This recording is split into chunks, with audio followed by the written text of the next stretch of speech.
ummad Soomaaliyeed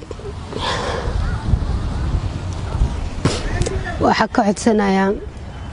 dad yaqaan xitaa haduu jiro in oo fiidiyaan lii shargareeyo hooyaday waxay digneed markii ugu dambeysay Boondheero magaceena anaysan lahayd Fartuun Axmed Dhagoor aabeeda Dhagoor laakiin ayada Fartuun Beelo saalahan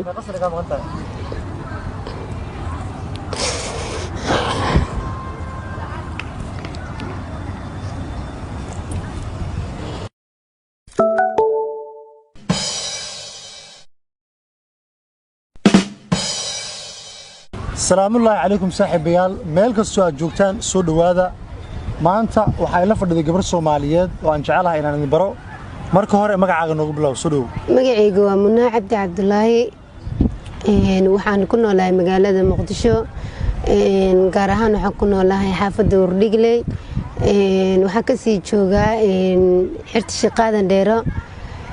magacaygana waa Munaa dadkan ay yaqaaniin macluumaadka jiimka waxaan ila hadlaynaa waa aniga maanta halkan waxaan u imaaday inaan inta sheekada u gudbin gabar Soomaaliyeed tahay waxa maanta marti ku tahay barnaamijkan aynu ugu magac darnay Ilintir oo aalaaba aynu kaga hadalno dhacdooyinka ama qisooyinka markaan asleenahay dad ay saameyn ku yeesheen marka soo dhawow marka hore arinta ugu badan ee nolol soo xiriirtay ee aan rabto inaan ka wareysano maxay noqonaysaa waxay noqonaysaa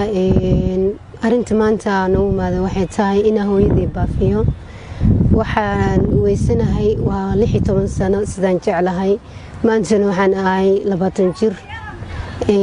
maanta wiilkan walaalkayga waxaan arkay dad badan oo soo caawinayo maadaama saasa oo la soo xiriiray inaan waxaan islaahay kaliya meesha hooyada ka heleed waa aboohaaga marka sidaas kugu la hooyada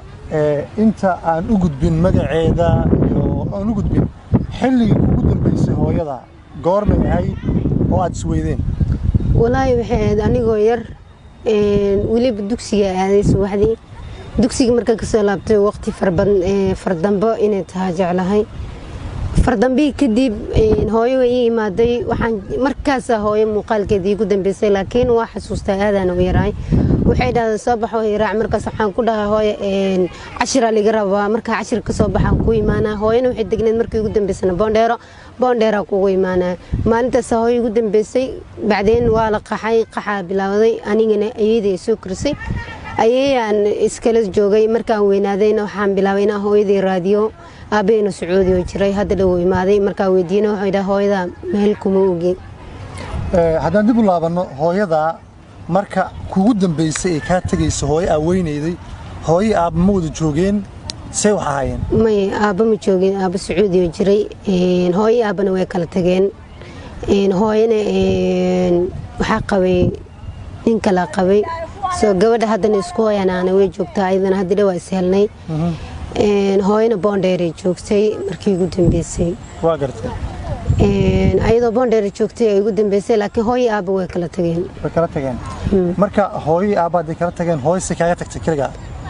kaliya miiga tagan ani wiilay naga tagaday ani ayeeyaa markii soo korisay ayeeyaa waxay tahay ma yaa la joogtay marka hooyo ka tagaysay oo hooyo baxaysay oo ay ku dhaad dugsiga kugu iimaanaysay baxaysay hooyo ma la digneedeen mise qof kale la digneedeen ma ayeedii la joogay oo aabeeda la joogay oo hadda maqan ayeedaa la joogay hooyada magaceeda oo saddexan ma taqaanaa waa aqaana magaceed Fartuun Axmed Allah Fartuun Axmed Maxamuud oo naanisteeda tahay Fartuun Dhagoor awey naanistiisana waa Dhagoor Axmed Allah hooyada Soomaalida waxay macnaha ay ku kala qaybsantaa amba ay isku garataa qabiil ahaan hooyada deegaan ahaan inta ka soo jeeday qabiilkeeda qabiilkeeda abgaal waaye waxay isleena ka tahay abgaal oo isla waaye aabahana aabeena Sacad waaye reerayaan loonkee waa gartay marka hooyada dad ehelkeeda ma jiraan oo aad heli kartay awooyay jira xitaa oo ila raadiyay Boondheero dhowr mar xitaa tagnay waa weynay soo awooyay ila raadiyay sakul raadiyay muxuu ku sheegay marka say wax u maqan yihiin muxuu sheegay hooyo meeshii ku dambeysay say wax u dhaceen muxuu sheegay may wuxuu dhahay hooyo aabaha markay kala tageen kadib hooyada nin kaleeta guursaday dhahay soo nin kaleeta markuu guursaday gabar ay u dhashay markaas ay ugu dambeysay ninkina way kala tageen oo dhahay markaas ay u dambeysay dhahay ani ugu dambeysay xilligaas kadib hooyada ma arkin ma arkin kadibna waxay sheegtay hooyada adiga iyo wiil inay ka tagtay gabar oo isku hooyanaanay wiilka isku hooyanaanay laakiin gabar isku hooyanaanay markii kugu dambeysay hooyo inta lagu sheegay markii ugu dambeysay walaahi dhowr meel lagu sheegay mar waxa la yiraahdaa kalkacay joogtaa mar waxa la yiraahdaa Boosaaso joogtaa xitaa waxa jirtay maraan jiray 14 sano jiray waxa la yiraahdaa hooyada kalkacay joogtaa inta baxay safar aaday safar galay marka kalkacay tagay nin waxa arkay lacag iyo waxaas ay weydiinayo oo waxa dhahay lacag oo waxa rabaa dollar wata lacagta soo baahana markaas wuxuu dhahay meesha ku cusubtay yaa u socdo markaas waxa ku dhahay hooyadii u socday yaa dhahay hooyadii raadinay markaas wuxuu dhahay wax yar inta joogo dhahay wixii marka yar aad jooganin oo iikan ninkii wuxuu dhahay abtigaaga ahay hooyada ana qabo anigana waxaan ahay qof hooyadiisa ka maqan oo dareemi kartaa soo waan aaminay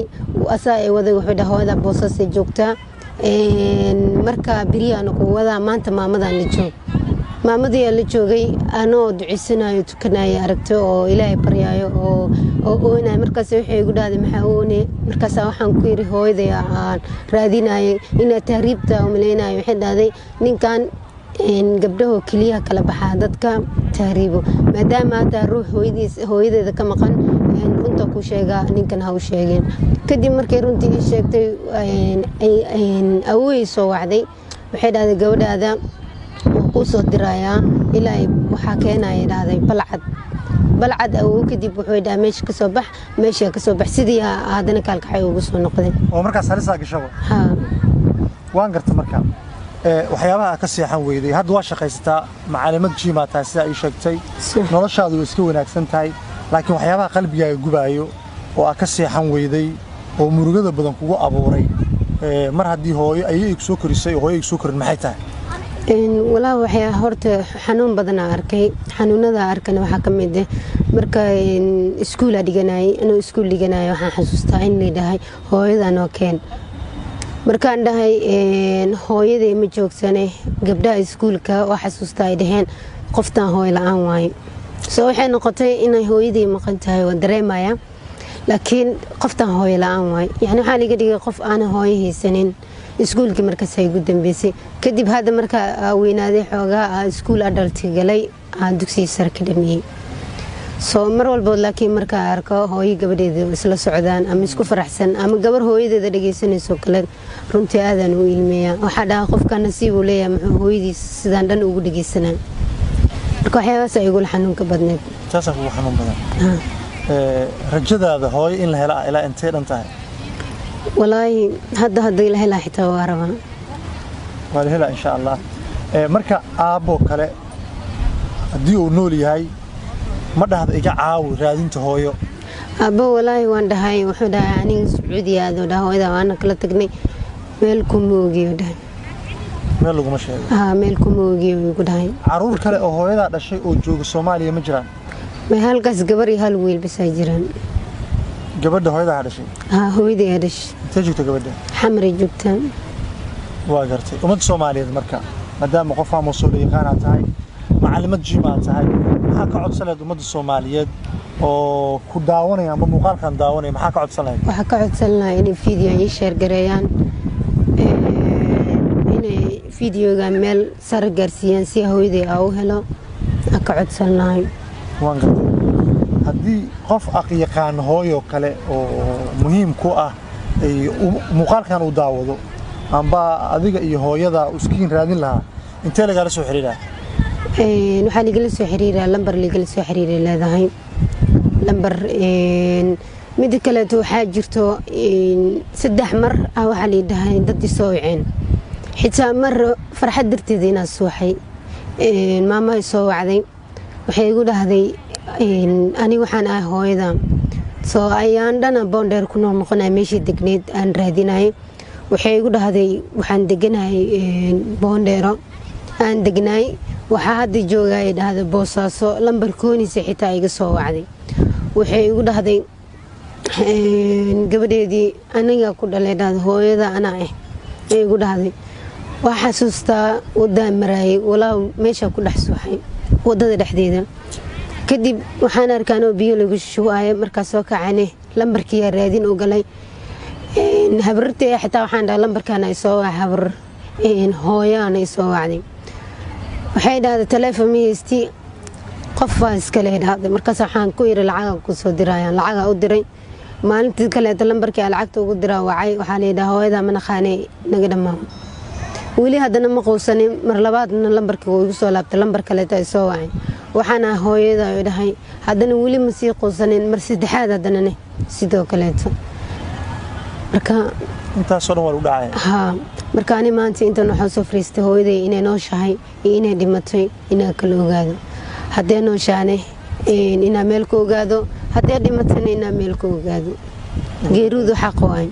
sax waay haddii marka lambar ay kaala soo xiriiri karaan ummadda Soomaaliyeed meel walba ay joogaan lambar lagala soo xiriiro ma jiraa haa wuu jiraa waa kana furaha 9449 konton si degan u sheeg furaha 9 waaye furaha 9 waaye haye 4439 haye konton aniga aan wato adiga wato lambarkaas cid walba oo muuqaalkan daawato oo hooyada aqoonsata ama hooyada hadii ay muuqaalkan daawato inay kaala soo xiriirto insha Allah waa rajeynaa saaxiibada barnaamijkan ilintir gabadha Soomaaliyeed ee maanta martida noogu ah waxaan ka codsanaynaa inaad share gareysaan oo meelo badan aad gaarsiisaan oo murugada iyo xanuunka walaashan aan la qaybsano si markaas ilinta ka socota ay u noqoto mid qabowda oo ay markaas ehelkeed u yeesho muuqaalkan inta ayaan soo gabagabeynayaa inta muuqaalkan muuqaal xiga aynu kulmayno waxaan idinkaga tagayaa sidaas nabadgelyo assalaamu calaykum waraxmatullaahi tacaala wa barakaatuh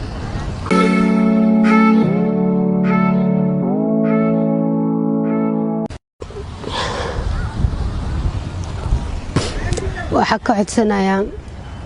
dad yaqaan xitaa haduu jiro in oo fiidiyaan lii share gareeyo hooyaday waxay digneed markii ugu dambeysay Boondheero magaceena anaysan lahayd Fartuun Axmed Dhagoor aabeeda Dhagoor laakiin ayada Fartuun Beelo saal lahaan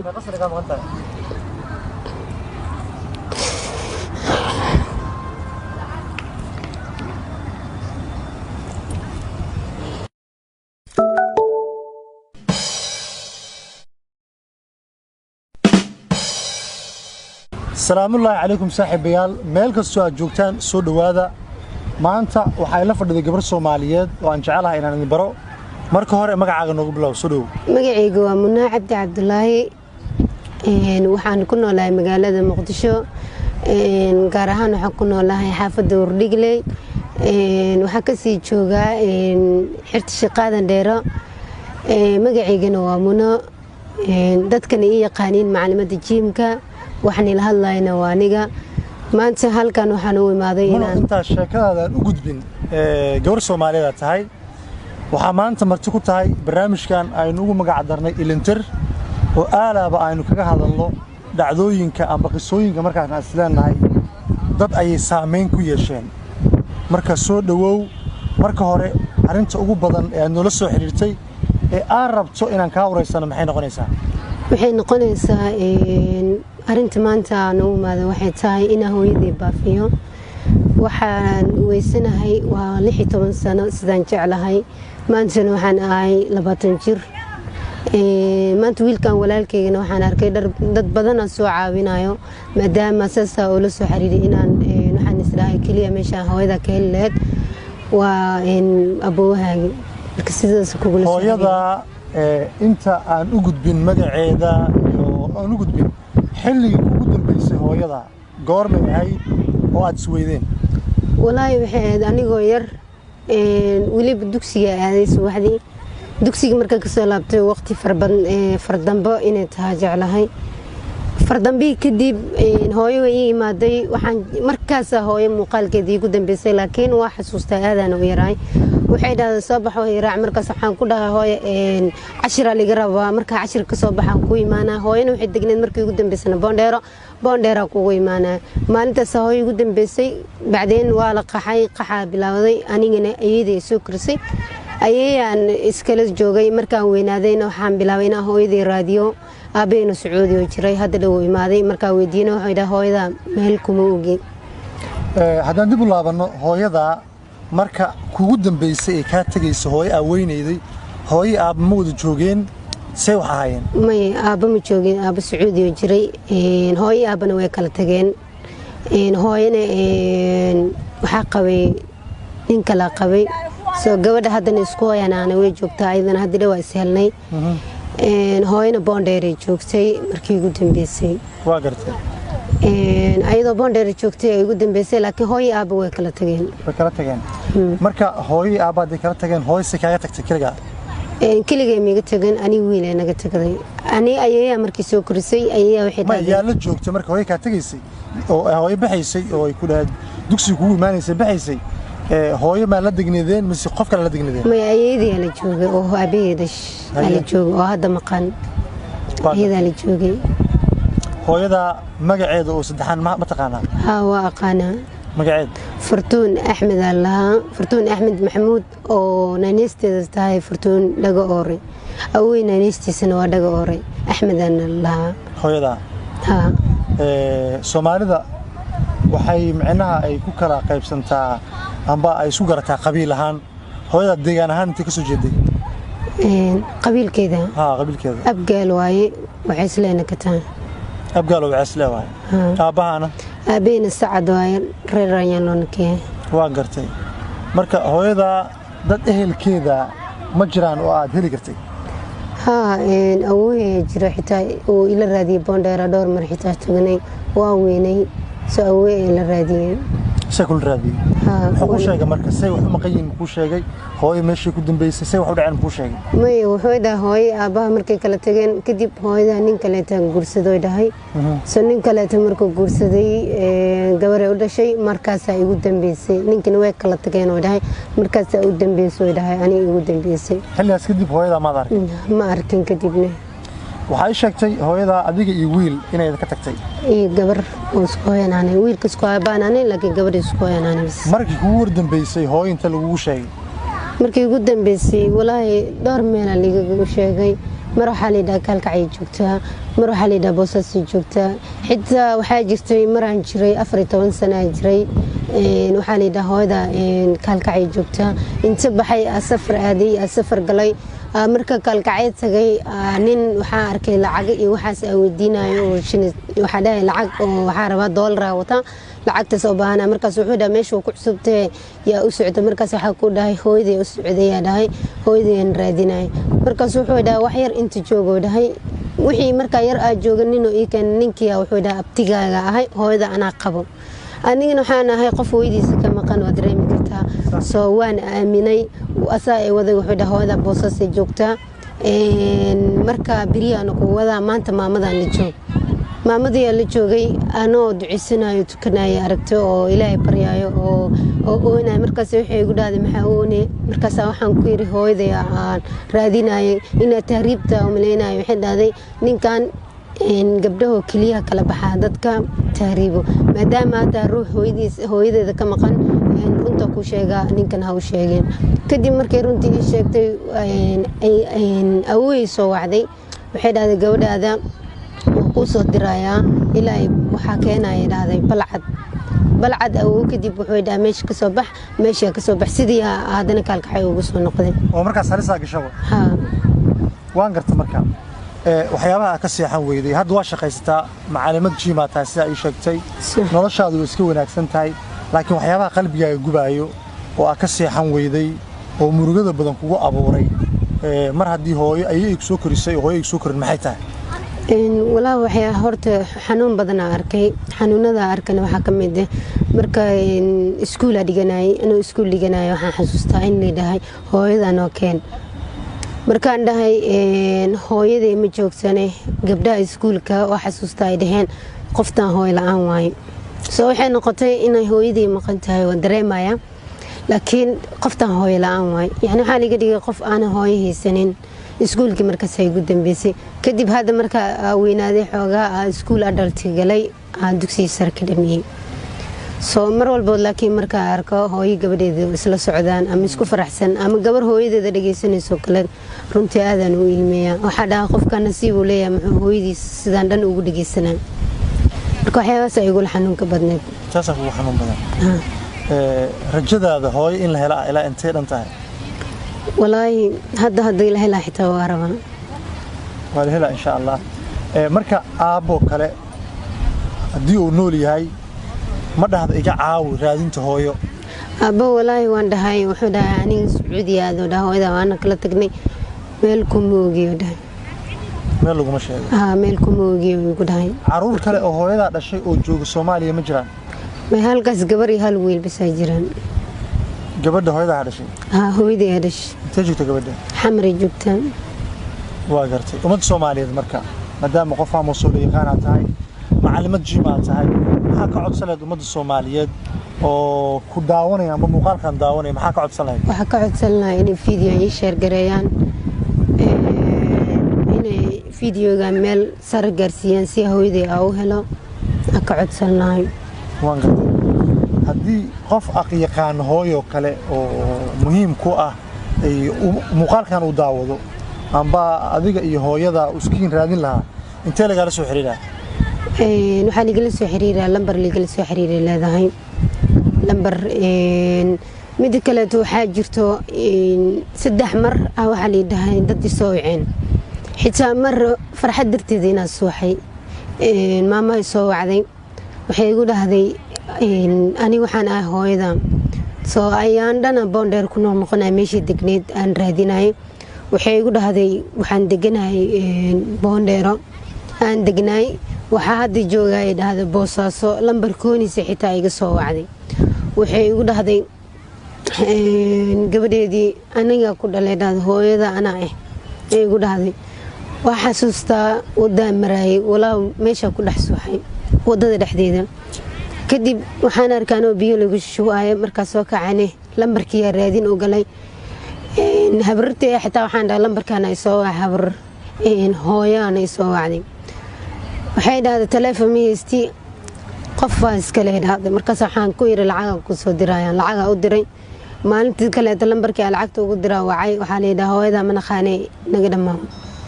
wali hadana ma qowsanin mar labaadna lambarkii uu igu soo laabtay lambar kale ay soo wacay waxaan hooyada ay dhahay hadana wali ma sii qowsanin mar saddexaad hadana sidoo kale marka inta soo dhan waa u dhacay marka ani maanta inta waxaan soo fariistay hooyaday inay noo shahay inay dhimatay inay kala ogaado haddii noo shaane inaa meel ku ogaado haddii dhimatayna inaa meel ku ogaado geerudu xaq waay sax waay haddii marka lambar ay kala soo xiriiri karaan ummadda Soomaaliyeed meel walba ay joogaan lambar lagala soo xiriir ma jiraan wuu jira waa kana furaha 9449 konton si degan u sheeg furaha 9 waaye furaha 9 waaye haye 4439 haye konton aniga wato lambarkaas cid walba oo muuqaalkan daawato oo hooyada aqoonsata ama hooyada hadii ay muuqaalkan daawato inay kala soo xiriirto insha Allah warjeena saaxiibada barnaamijkan ilintir gabadhan Soomaaliyeed ee maanta martida noogu waxaan ka codsanaynaa inaad share gareysaan oo meelo badan aad gaarsiisaan oo murugada iyo xanuunka walaashan aan la qaybsano si markaas ilinta ka socota ay u noqoto mid qabowda oo ay markaas ehelkeed u yeesho muuqaalkan inta ayaan soo gabagabeynayaa inta muuqaalkan muuqaal xiga aynu kulmayno waxaan idinkaga tagayaa sidaas nabadgelyo assalaamu calaykum waraxmatullaahi tacaala wa barakaatuh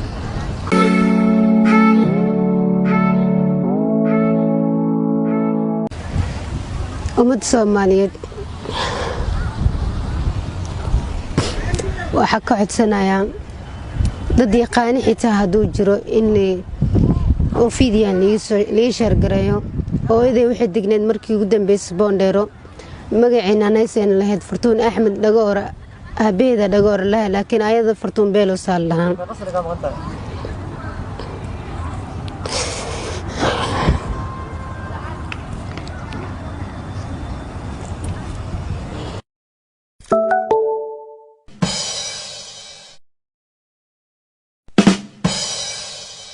السلام الله عليكم صاحبيال مeel kasto aad joogtaan soo dhawaada maanta waxa la fadhiday gabar Soomaaliyeed oo aan jecelahay inaan idin baro marka hore magacaaga noogu bilow soo dhow. magacayga waa Munaa Cabdi Cabdulaahi. waxaan ku noolahay magaalada Muqdisho. gaar ahaan waxaan ku noolahay xaafadda Wardhigley.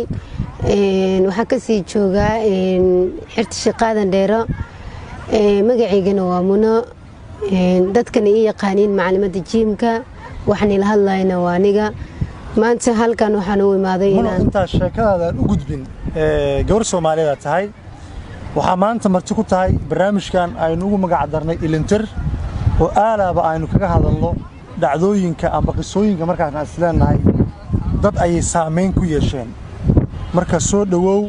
marka hore arinta ugu badan ee aad noola soo xiriirtay ee aan rabto inaan ka wareysano maxay noqonaysaa? waxay noqonaysaa arinta maanta aan u imaado waxay tahay inaan hooyaday baafiyo. waxaan weysanahay waa 16 sano sidaan jeclahay. maantana waxaan ahay 20 jir. maanta wiilkan walaalkeygana waxaan arkay dad badan oo soo caawinayo maadaama asaasa oo la soo xiriiray inaan waxaan isdhahay kaliya meesha hooyada ka heli lahayd waa aboowahaagi. marka sidaas kugu la hooyada inta aan u gudbin magaceeda iyo aan u gudbin xilligii ugu dambeysay hooyada goormay ahayd oo aad isweydeen? walaahi waxay ahayd anigoo yar weliba dugsiga aaday subaxdii. dugsiga markaan kasoo laabtay waqti fardambo inay tahay jeclahay. fardambii kadib hooyo way ii imaaday. waxaan markaas hooyo muuqaalkeedii igu dambeysay laakiin waa xasuustaa aadaan u yaraay. waxay dhahday soo baxo yaraac. markaas waxaan ku dhahay hooyo